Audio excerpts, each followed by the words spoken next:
Boa noite, hoje 2 de abril, quarta-feira, estamos dando sequência ao estudo da carta de Paulo aos Romanos.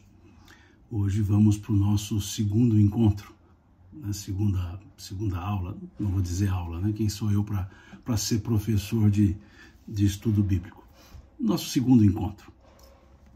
No primeiro encontro, nós falamos no capítulo 1, do versículo 1 ao versículo 7. Comentamos sobre esse prefácio, essa grande saudação que Paulo faz na sua carta aos Romanos. E hoje vamos conversar do versículo 8º até o versículo 17º, ou seja, do versículo 8 ao versículo 17, também do capítulo 1 dessa carta de Paulo aos Romanos. Eu volto, né, para chamar a atenção, né, da importância dessa carta aos Romanos. Eu diria que dentre as cartas de Paulo, a carta aos Romanos é uma carta completa. É uma carta que, de certa forma, Paulo trata todos os assuntos que a apologética, a teologia trouxe. Por exemplo, ele trata do pecado, da lei, do julgamento, do destino humano, da fé, das obras, da graça, da justificação, da santificação, do plano da salvação, por assim dizer. Fala sobre a obra do Cristo, a obra do Espírito, ou seja, trata de diversos pontos dos chamados elementos teológicos. Por isso é uma carta rica e uma carta que nós vamos destrinchá-la, desculpa a expressão, não pegou bem, nós vamos aprofundar nela, nos dizeres dessa carta. Então vamos lá, a partir do versículo 8º até o versículo 17, vejamos. Diz Paulo, dando início aqui a esse conjunto, ao versículo 8º, ele diz: primeiramente, dou graças a Deus, mediante Jesus Cristo, no tocante a todos vós, porque em todo o mundo é proclamada a vossa fé. Vamos ler o trecho todo. Porque Deus, a quem sirvo em meu espírito, no evangelho de seu Filho, é minha testemunha de como incessantemente faço menção de vós em todas as minhas orações, suplicando que, em algum tempo, pela vontade de Deus, se me ofereça boa ocasião de visitar-vos. Porque muito desejo ver-vos, a fim de repartir convosco algum dom espiritual, para que sejais confirmados, isto é, para que em vossa companhia reciprocamente nos confortemos, por intermédio da fé mútua, vossa e minha. Porque não quero, irmãos, que ignoreis que muitas vezes me propus ir ter convosco, no que tenho sido até agora impedido, para conseguir igualmente entre vós algum fruto, como também entre os outros gentios. Pois sou devedor tanto a gregos como a bárbaros, tanto a sábios como a ignorantes. Por isso, quando está em mim, estou pronto a anunciar o evangelho também a vós outros em Roma. Pois não me envergonho do evangelho, porque é o meu poder de Deus para a salvação de todo aquele que crê, primeiro do judeu e também do grego, visto que a justiça de Deus se revela no evangelho de fé em fé, como está escrito: o justo viverá pela fé. Esse é o trecho, versículo 8 a versículo 17. É o trecho da carta de Paulo aos Romanos. Aqui nós já observamos que, no conjunto, numa ideia, digamos, mais central do versículo, Paulo faz uma justificativa por não ter ainda ido a Jerusalém, a Roma, perdão, faz também uma apresentação da importância do Evangelho para judeus e gentios, e vai tratar de um ponto que ao longo da carta ele vai frisar muito: a fé. É interessante observarmos esses elementos. Paulo, como sempre fazia, ele nunca começava um assunto sem uma saudação. Então ele aqui diz primeiramente. Vejamos a forma adverbial, né? O advérbio. Primeiramente, uma escala, uma seleção. Primeiramente, ou antes de qualquer coisa, dou graças a meu Deus, mediante Jesus Cristo, no tocante a todos vós, porque em todo o mundo é proclamada a vossa fé. Então, Paulo faz uma saudação e faz uma exaltação. E é interessante. Com quem Paulo estava falando? Com os cristãos de Roma. Por que diz em todo o mundo? O que era Roma naquela época? O que era Roma à época de Saulo, de Paulo? A capital do mundo. Roma era o centro do império que se espargia em todo o norte da África, na Europa, no Oriente Médio e até com ensaios no Oriente Próximo. Então, o Império Romano, à época, depois parafraseado pelo período vitoriano, a época dizia que o sol não se punha no Império Romano, porque ele era tão grande que quando fosse noite em um canto, era dia em outro. Então Paulo reconhece a importância do Evangelho em Roma. Para lá convergiam muitas pessoas, muitos povos. De lá saíam muitas ideias. Então ele dizia que pelo fato de ter uma comunidade cristã em Roma, ela era vista como se via Roma, ou seja, uma comunidade capital do mundo. E é interessante por ele dizer que em todo o mundo, ou seja, dada essa importância, digamos, geopolítica de Roma, em todo o mundo proclamava a fé que eles desenvolviam. Veja, interessante, em todo o mundo proclamava a vossa fé. Paulo falava com gentios, romanos.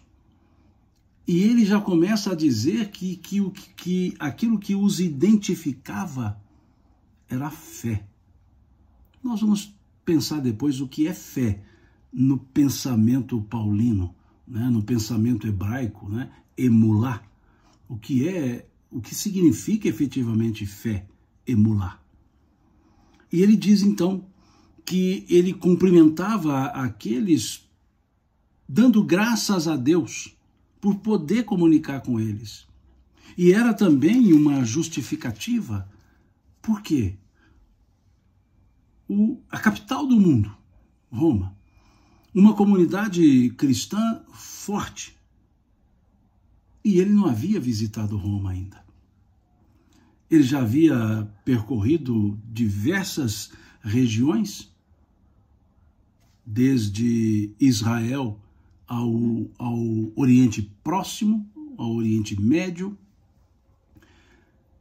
Já havia empreendido 2 longas viagens. E por que não havia ido a Roma? Então, há uma justificativa nesse conjunto. Quer dizer, Paulo coloca esse primeiro trecho como uma justificativa. Ele diz, porque Deus a quem sirvo em meu espírito, no evangelho de seu Filho, é minha testemunha, de como, olhemos outro advérbio, de como incessantemente faço menção de vós em todas as minhas orações, suplicando que em algum tempo, pela vontade de Deus, se me ofereça boa ocasião de visitar-vos. Então ele faz essa justificativa. Ele queria muito. E aqui ele fala da importância que ele dava ao povo, à comunidade romana. Ele escreve essa carta estando ele em Corinto, na estrutura grega. Por isso a gente vê citar gregos aqui, porque ele estava em Corinto, que fazia parte das ilhas gregas. Ali estava Paulo em Corinto.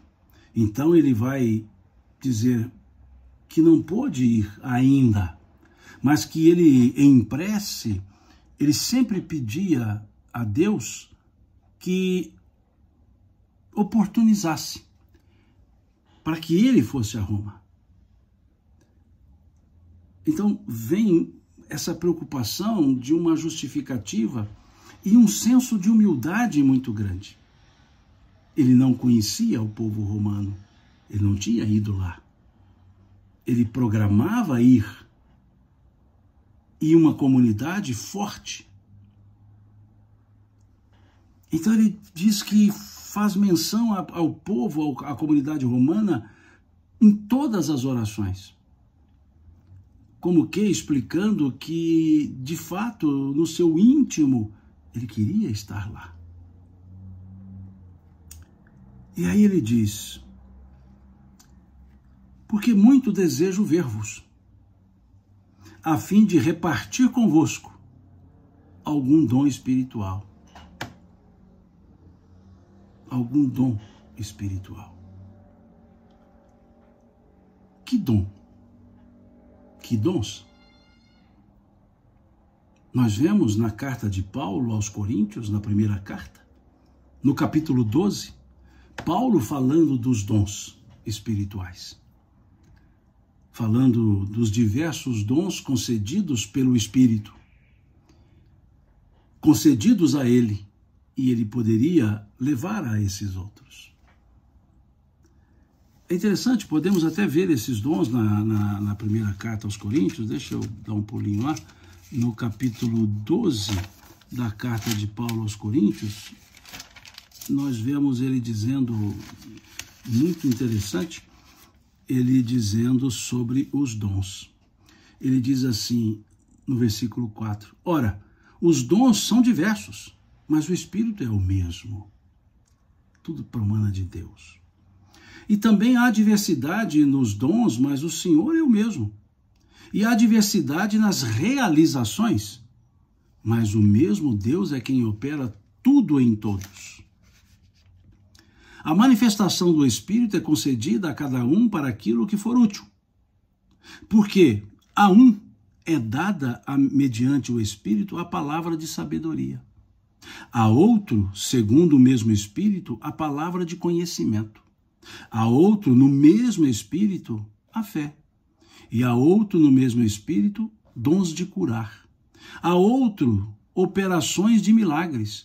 A outro, profecia. A outro, desculpe, me perdi. A outro, discernimento de espíritos. A um, variedade de línguas.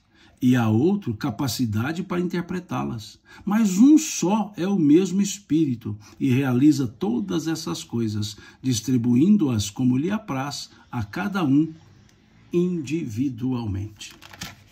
Esses são os dons.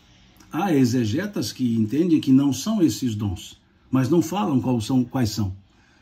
Então, assim, a ideia de Paulo era que aqueles que tinham a fé, que já tinham um dos dons, pudessem receber algum dom espiritual que Paulo pudesse repartir com eles.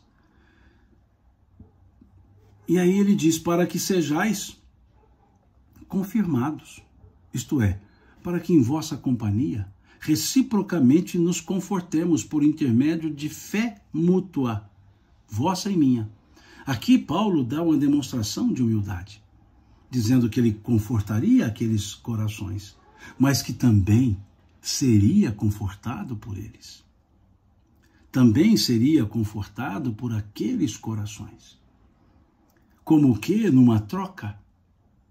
E aí voltamos ao que já dissemos várias vezes, não há superior e inferior em hierarquia.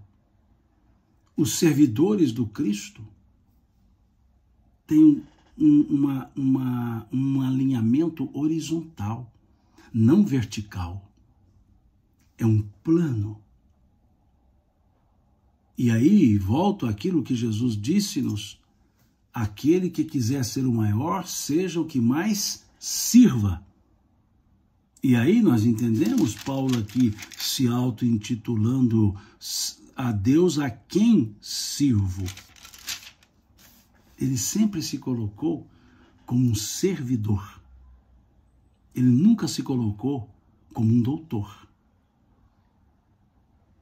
Aqui, estudante por diversão, legal, gostei do texto, do termo.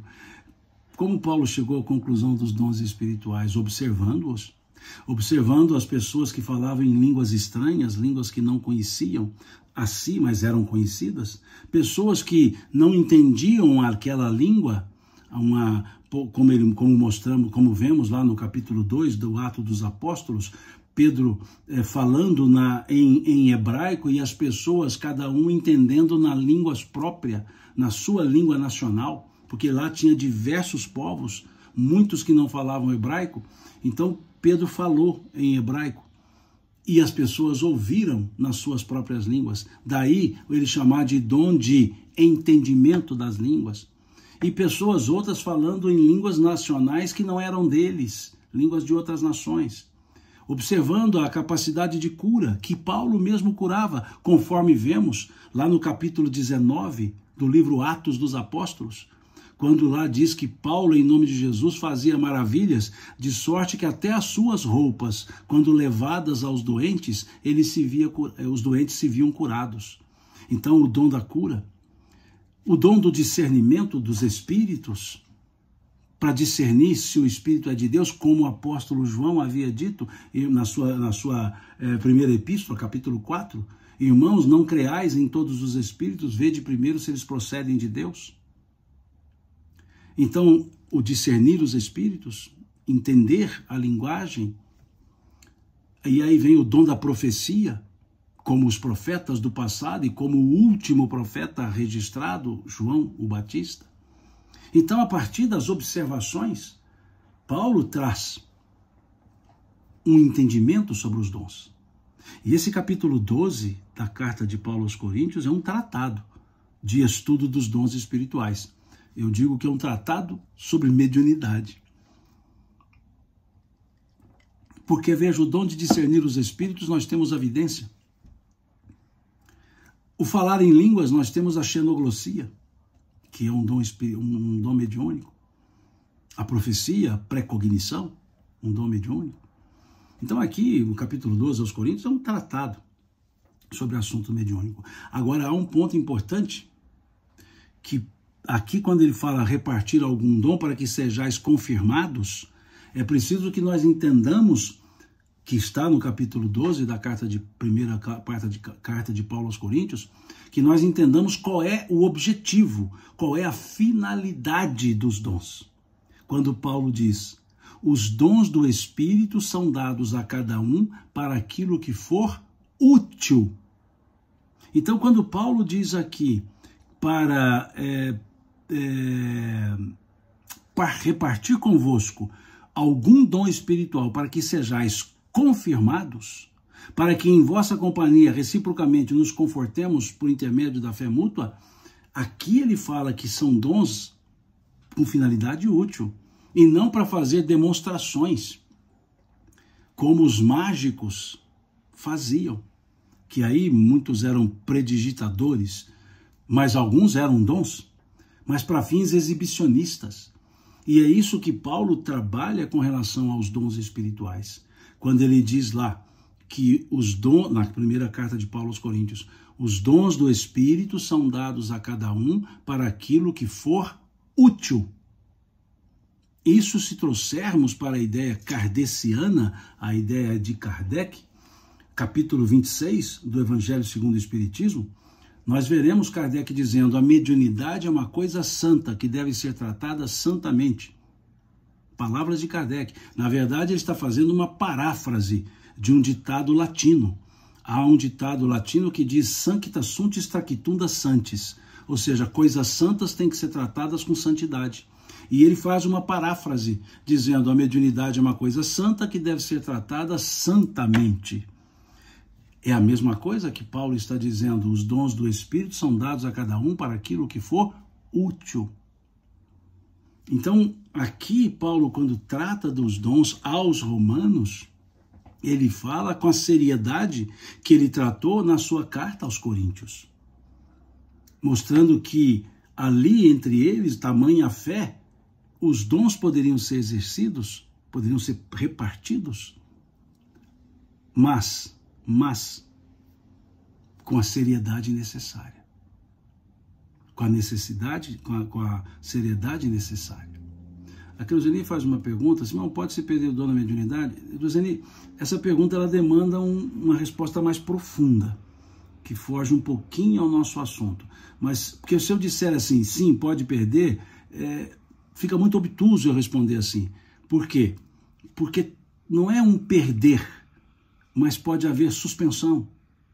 Então, não é uma questão de sim ou não, é uma questão de depende do que se entende por perder. Pode ser suspensa? Sim. Quais condições? Em quais circunstâncias?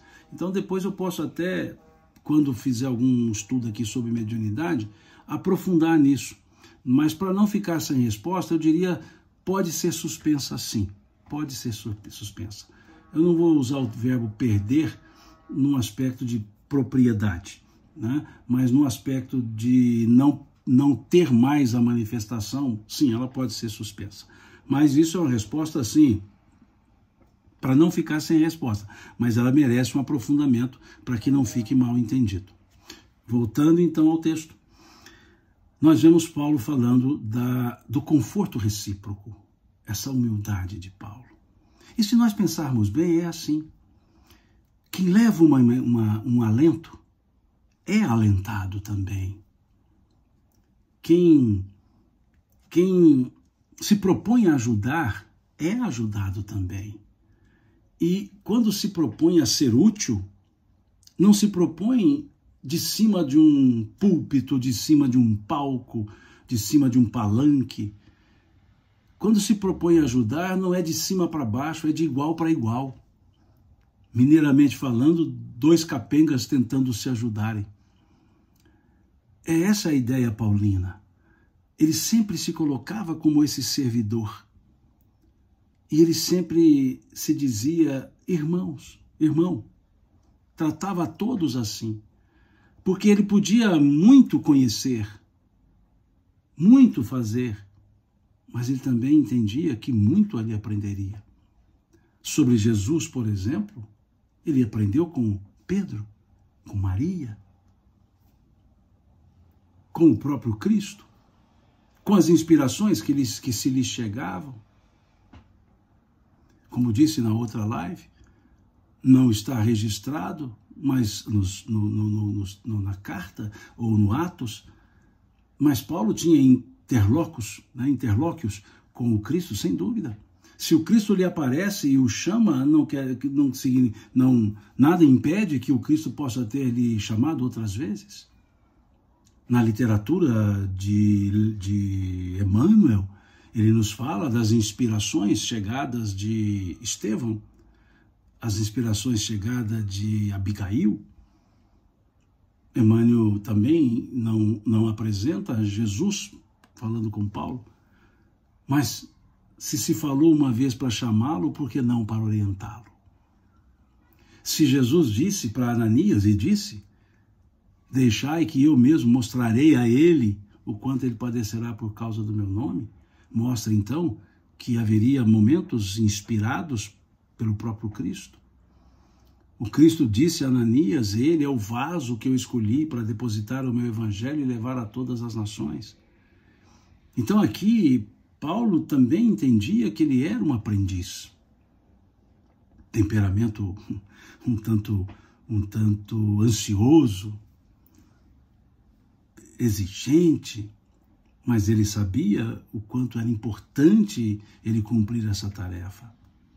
Então ali, aqui, na verdade, ele se coloca com a humildade de um servidor.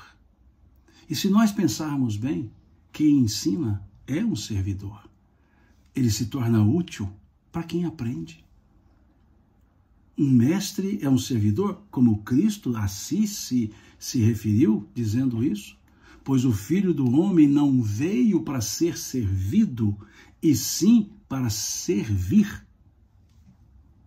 Essa é a fala dele. Então todo líder é um servidor, precisa ser um servidor. O líder não é um ordenador, ele é um servidor que incentiva, que envolve pelo seu entusiasmo, pelo seu ânimo, pela sua disposição, pela sua dedicação. Então aqui Paulo se coloca claramente assim. E ele vai então dizer que muito queria, diz muito, porque não quero, irmãos, que ignoreis que muitas vezes me propus ter convosco, no que tenho sido até agora impedido, para conseguir igualmente entre vós algum fruto. Aqui é interessante nós observarmos que realmente Paulo teve ensaios para ir a Roma. Mas as conjunções, conjecturas, circunstâncias, sempre não contribuíam para que ele fosse a Roma. E é interessante perceber que ele foi a Roma preso. O meio que ele encontrou de ir a Roma foi ser preso. Sim, ser preso. Porque quando ele foi julgado e seria condenado pelos judeus, ele precisava ir a Roma. O que ele fez? Ele evocou a sua cidadania romana. E ele diz assim, eu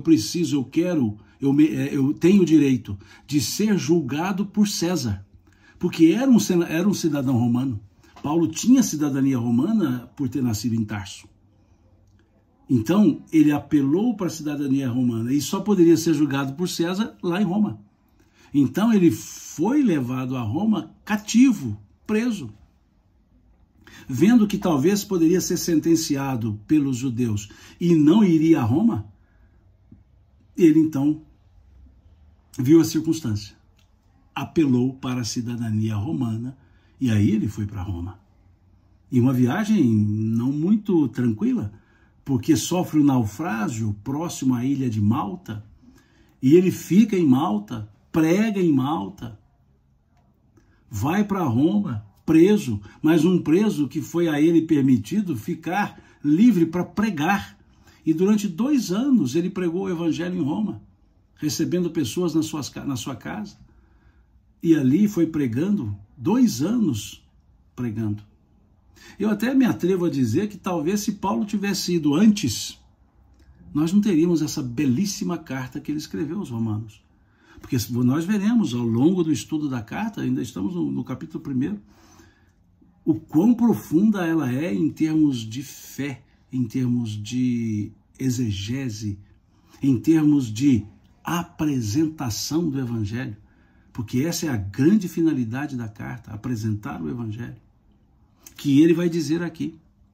Ele diz, pois sou devedor, tanto a gregos como a bárbaros. Por que ele fala gregos e bárbaros? Porque ele estava na Grécia, ou melhor, estava nas ilhas gregas, estava em Corinto, e ali em Corinto, ele então dizia que estava então levando o evangelho aos gregos. Sim, ele estava levando o evangelho aos gregos. E bárbaros, porque essa era a forma grega, barbaros, né? Barbaros, era a forma grega de se referir ao povo romano, ao povo europeu na forma geral. Então, aqui cabe, por que ele foi dizer, né, que a mim cabe, sou devedor tanto a gregos ou a bárbaros? Ele ainda tinha o que fazer na Grécia, ele ainda tinha o que fazer em Corinto, mas ele também tinha o que fazer a Roma. Então aqui vem os bárbaros, que eram romanos, espanhóis, né, franceses, ou seja, à época não se tinha esse termo francês, ali eram os gauleses, né, então, que era na Gália, né, e não na Galícia, né, na Gália. E ali, então, esses eram os chamados bárbaros. Os romanos, na visão dos judeus, eram bárbaros. E é interessante que os romanos chamavam os não romanos de bárbaros também. Quaisquer povos não romanos eram bárbaros. Então aqui Paulo diz que ele é um devedor. Né? Até vou grifar essa palavra devedor, eu não a tinha grifado. Ele diz que é um devedor a gregos, porque ele estava em Corinto quando escreveu a carta, e como a bárbaros. E aí ele coloca o aspecto da humildade, tanto a sábios como a ignorantes.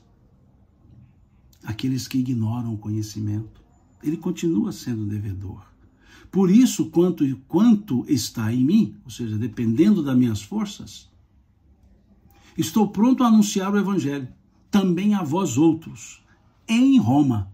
Ou seja, eu vou a Roma. Vocês não ficarão só com a carta.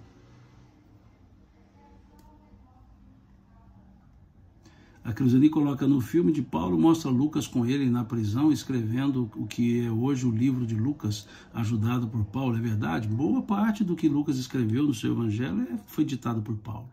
Foram orientações de Paulo. Lucas conversou com Maria, entrevistou os outros apóstolos. Eu sugiro ler a introdução do evangelho de Lucas. Lá na introdução, Lucas explica isso. E, de fato, na carta de Paulo a Timóteo, ele diz, né, estou em Roma, só Lucas está comigo. Paulo diz isso na sua carta a Timóteo. Ele diz lá, só Lucas está comigo. Ou seja, ninguém mais está comigo aqui, só Lucas. E sim, nos interlóquios ele foi explicando, foi falando, não só na prisão, mas Lucas acompanhou Paulo uma vida. Né? Lucas acompanhou Paulo, digamos, quase que desde que o conheceu. Então, Paulo é a grande fonte, digamos, geradora de conteúdo para Lucas. Né? Eu até vou aqui rapidamente, vamos lá no Evangelho de Lucas, né? Logo no seu primeiro capítulo, veja o que Lucas coloca. Muito interessante, o Lucas foi um pesquisador. Né? Ele diz assim na introdução do seu Evangelho, né? Logo no início, ele diz, visto que muitos houve que empreenderam uma narração coordenada dos fatos que entre nós se realizaram, conforme nos transmitiram os que desde o princípio foram deles testemunhas oculares e ministros da palavra, igualmente a mim me pareceu bem, depois de acurada investigação de tudo desde sua origem, dar-te por escrito, excelentíssimo Teófilo, uma expressão em ordem para que tenhas plena certeza das verdades em que fostes instruído. Ninguém sabe quem é Teófilo. Né? Lucas escreveu o Evangelho para Teófilo, o Atos dos Apóstolos também para Teófilo. Agora, presume-se que era um cristão, né? Talvez proeminente em termos de cargos políticos, mas não se sabe quem é o Teófilo. Então Lucas escreve e explica que ele escreveu o seu Evangelho depois de acurada investigação, de conversar com as testemunhas oculares. Já havia sido escrito o Evangelho de Marcos. Então Lucas bebeu muito no que Marcos escreveu e Lucas bebeu muito naquilo que Paulo para ele passou. Então sim, o filme, eu já assisti o filme ele retrata com fidelidade essa parte, sim. E a gente até vê o lamento, né, de Paulo, né, quando ele escreve dizendo só Lucas está comigo. Né? É interessante isso, ao mesmo tempo um alívio de ter um amigo com ele e ao mesmo tempo um lamento, só Lucas está comigo. E aqui Paulo então diz isso, que ele está pronto para anunciar o evangelho lá em Roma. Então fazia parte dos seus planos ir a Roma. E aí nos 2 últimos versículos, Paulo diz, pois, ele fala que vai anunciar o evangelho, que ele é devedor, está pronto a anunciar, e ele diz, pois, não me envergonho do evangelho. Olha essa frase de Jesus, desculpa, essa frase de Lucas, e essa fala de Paulo, não me envergonho do evangelho. Quantas pessoas se envergonham do evangelho? Quantas pessoas se envergonham da religiosidade que trazem? Quantas pessoas se envergonham de dizerem-se religiosos? Campos de Lisboa pergunta, podemos dizer que Teófilo somos todos nós, a humanidade? Campos, essa é uma... A gente chama isso na hermenêutica de interpretação amplíssima. O que é interpretação amplíssima? Que foge do texto no contexto do próprio texto e traz elemento filosófico para acomodação e aplicabilidade em outras circunstâncias. Então nós podemos dizer que filosoficamente, simbolicamente, como não se sabe quem é o Teófilo, todo mundo pode ser Teófilo. Mas na prática, não. Na prática, era uma pessoa à qual Lucas dirigiu o seu escrito. Então Teófilo era Teófilo, um cristão. Agora, vamos por interpretação amplíssima, né? Ou seja, todos nós podemos ser Teófilo, todos nós somos os endereçados, né? Todos nós somos aqueles aos quais foi endereçado, melhor dizendo, o Evangelho. Então, sim, todos somos Teófilos, né? Vamos dizer assim, todos somos o Teófilo, no sentido amplíssimo, mas o texto é muito específico. Ele escreveu para dar satisfação a Teófilo. E o que Teófilo fez com isso, ninguém sabe dizer. Aliás, ninguém sabe dizer quem é o próprio Teófilo, né? Mas sim, no sentido amplíssimo, não há nenhum sacrilégio em colocar Teófilo como sendo símbolo para a humanidade. Mas no Evangelho de Lucas, Lucas não colocou Teófilo para ser símbolo da humanidade. É Teófilo a pessoa real para a qual ele endereçava aqueles escritos. Então aqui ele vai dizer, não me envergonho do Evangelho. Por que ter vergonha? Por que ter vergonha da crença? Por que ter vergonha de se dizer religioso? Pelo contrário, há algo maior do que a materialidade que nos circunda. Eu digo nos circunda porque nós não somos matéria, somos espíritos. Matéria no sentido denso que se dá essa palavra. Então a matéria nos circunda, esse corpo me circunda. Por que ter vergonha de pregar o Evangelho? E mais, Paulo era o perseguidor, lembrem? Ou lembram-se? Paulo era o perseguidor. Ele perseguia o Evangelho e não seguia o Evangelho. Então justifica porque ele diz, eu não me envergonho do Evangelho. Por que envergonho? De perseguidor a pregador.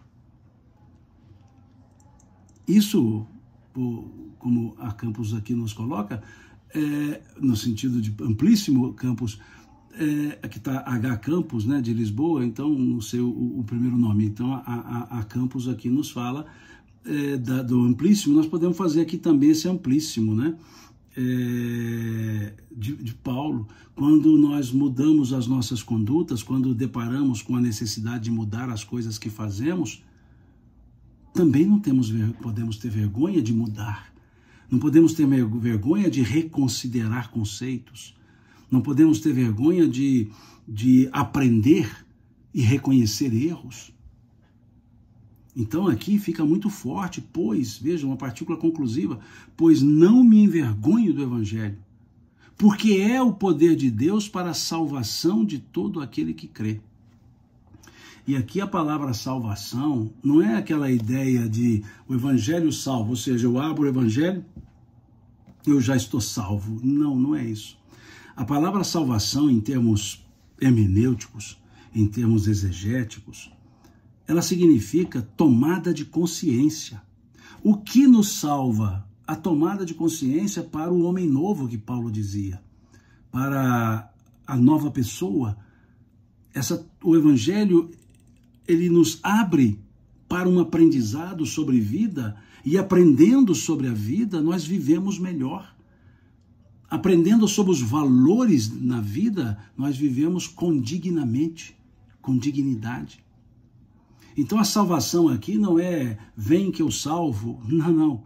A salvação mergulhou no texto, mergulhou nos ensinos, absorveu os ensinos, entendeu os ensinos, aplica os ensinos. É esse o sentido da palavra salvação. E não naquele sentido de foi salvado por. Essa expressão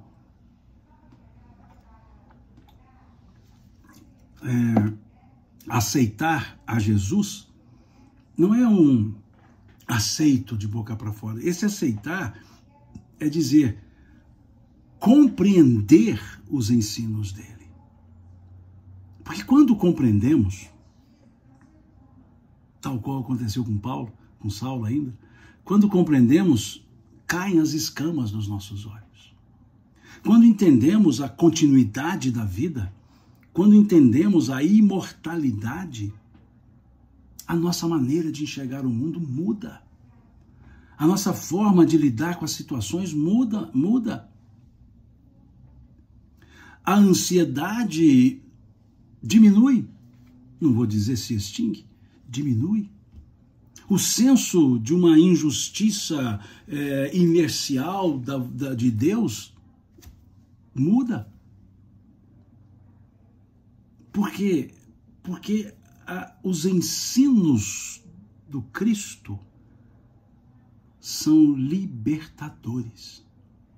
Por isso Jesus dizer, conhecereis a verdade vos fará livres. Lá no Evangelho de João, capítulo 8, versículo 32. Conhecereis a verdade vos libertará, vos fará livres. É justamente esse o sentido da salvação. Ele diz, poder de Deus para a salvação de todo aquele que crê. E aí ele fala, primeiro o judeu e também do grego. Ele estava na Grécia, embora falando aos romanos. Aquele primeiro judeu, por quê? Porque Jesus falou aos judeus. Ele estava entre os judeus. Ele era judeu. Jesus era judeu. Falava aos judeus. Escolheu Paulo para falar com o mundo. Então, por isso, primeiro aos judeus, não é no sentido de importância. De certa forma, era um povo que tinha o conhecimento da lei, tinha o conhecimento do Deus único, não era politeísta, mas era um povo que ele chamava ovelhas desgarradas da casa de Israel. Como está lá no capítulo 15 do Evangelho de Mateus, quando ele conversa que ele cura a filha da mulher Sirofenícia, a mulher cananeia, em que ele diz, eu não vim senão para as ovelhas desgarradas da casa de Israel. Então, por isso dizer primeiro aos judeus e também do grego. Visto que a justiça de Deus se revela no Evangelho, de fé em fé, olha que expressão bonita. Vou até grifar de novo, aqui também não tinha grifado. Deus se revela no Evangelho de fé em fé. Como está escrito. O justo viverá por fé. Em outras traduções, pela fé. Aqui, por fé, é mais interessante, ela é cabível. O justo viverá por fé. Paulo diz, como está escrito. Escrito por quem? Pelo profeta Abacuque. Isso está lá no capítulo 2 do livro do profeta Abacuque, capítulo 2, versículo 4, quando ele fala, o justo viverá por fé. Quando ele fala das abominações e etc., ele fala, mas o justo viverá por fé. Agora, o que é a ideia de fé? Como se entendia a ideia de fé? A palavra hebraica para se lidar com a fé, ou para falar sobre fé, é emuná. Emuná, desculpe, é emuná. Agora, emuná não é uma crença religiosa. A ideia hebraica para fé não é a crença religiosa. A palavra a palavra emuná, ela significa fidelidade. Veja, fidelidade é viver na fé. Fidelidade. Cumprir na fé. Para os hebreus, a fé era uma confiança plena e uma aplicabilidade também. Não havia titubeios. Então, quando o profeta Abacuque escreve lá no versículo 4, capítulo 2 do livro de Abacuque, Velho Testamento, escreve: o justo viverá por fé. Ele está justamente trazendo a palavra emuná, que significa confiança exercitada. Confiança exercitada. E essa confiança exercitada é comportamental. Então, para o pensamento hebraico, essa fala de Abacuque que Paulo aqui traz, o justo viverá por fé, não é contemplação. Não é uma fé contemplativa que muitos trazem nas religiões. A fé que contempla, a fé da contemplação, a fé do choro, é a fé da aplicabilidade. É a fé da aplicabilidade. Então é importante perceber isso. Eu recentemente vi uma entrevista de uma senhora cujo marido havia falecido recentemente, e ela então, eles perguntaram a ela se ela era muito religiosa, então perguntaram se ali ela teria algum questionamento sobre Deus, por que com ela, por que o marido dela, deixando-a com 8 filhos, e à época o marido, e ela assim, quer dizer, como lidar com esses 8 filhos e tudo. E ela disse: em nada mudou a minha relação com Deus, porque Deus é o meu Senhor, é o Senhor da minha vida. Deus deu a vida e Ele não tira a vida. Perdi a convivência. Deus é que sabe melhor do que eu sobre mim mesma. Então, se Ele não me tirou o marido, Ele me confiou exclusivamente a mim 8 filhos. Essa é a demonstração, essa é a ideia de emuná. Para os hebreus, isso é fé. É o comportamento derivado. E muitas vezes para nós a fé é aquela devoção momentânea. Nós reduzimos a fé a uma crença religiosa. E o justo não viverá pela crença, viverá pela fé. E aqui trago uma definição de Emmanuel, que está na questão 354 do livro Consolador. Quando lá se pergunta a definição de fé, Emmanuel diz assim: ter fé é guardar no coração a luminosa certeza em Deus, certeza que ultrapassa os limites da crença religiosa. Veja essa definição de Emmanuel, questão 354 do livro Consolador. Ter fé é guardar no coração a luminosa certeza em Deus, certeza que ultrapassa os limites das crenças religiosas. Veja como Emmanuel trouxe justamente a definição de emuná, a forma hebraica de se entender fé, emuná. E é isso que Paulo está dizendo quando ele traz a fala do profeta Abacuque. Quando ele encerra aqui esse tópico dizendo: o justo viverá por fé. Pela demonstração. Aí entendemos então o início da fala de Paulo, quando ele vai lá dizer: primeiramente dou graças a meu Deus mediante Jesus Cristo no tocante a todos vós, porque em todo mundo é proclamada a vossa fé. Ou seja, aqueles romanos praticavam a fé. Aqueles romanos vivenciavam a fé, os cristãos de Roma vivenciavam a fé. Aqueles tinham a ideia clara do pensamento paulino, emuná, a confiança, a certeza e a fidelidade. Fidelidade não é sentimento, fidelidade é atitude. Então, fé pode-se trabalhar no mundo dos sentidos, do sentimento. Fidelidade é a aplicação dela.